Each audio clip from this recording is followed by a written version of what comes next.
My name's Rita Dancy. I'm the CEO of Maryland Electric Company. When the soccer stadium came out as a potential project, I immediately put it on my dream board. I'm a big dream board person.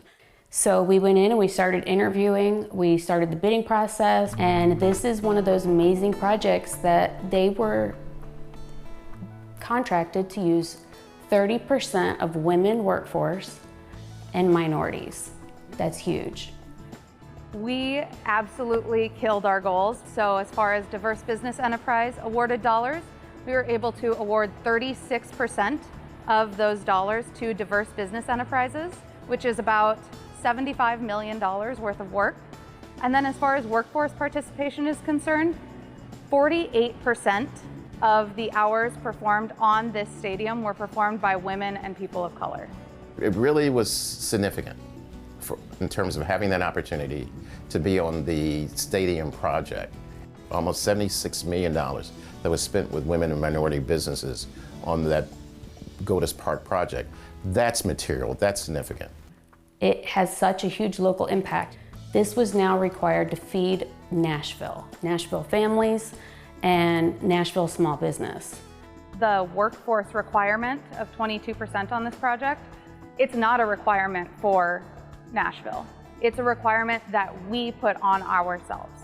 We weren't actually required to do that, but we told them, even though you don't have a workforce requirement, this is what we will do for you.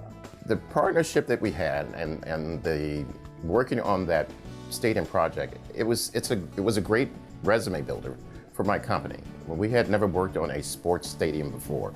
And in fact, it was such a great resume builder that John Ingram and Mary Cavara, again, asked that my company build their practice facility, which is where we are here. So we're building a 30,000 commercial building with 3 pitches or 3 fields, okay, for the team. This is their practice, will be their practice facility. They may use different scaled technology than what we can provide as a small business. We haven't been exposed to it, or our job sites didn't require it. They not only brought it to us and to be experienced and exposed to it, but they also trained our staff for it. And that alone is something that can't ever be taken away. We want to make sure that the diverse businesses that are working inside the construction fence are getting those tools that once we are done on this project, they're able to take those tools and take on larger projects.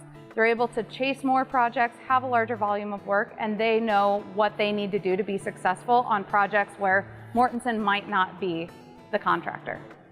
Being the largest, again, minority firm here in Nashville, we're in a really unique position because we have people that approach us to talk about wanting to joint venture. And that's a different scenario than years ago when people, again, wanted to maybe subcontract with you. Now it's, the conversation I have is about, now we want to be at the table, not on the menu. I sat in the back of the room at the beginning of the project, and at the end of the project, I'm now sitting at their table, and they now know that we have the potential of taking on future projects. We have the capability of handling their projects, and we have the manpower to do it.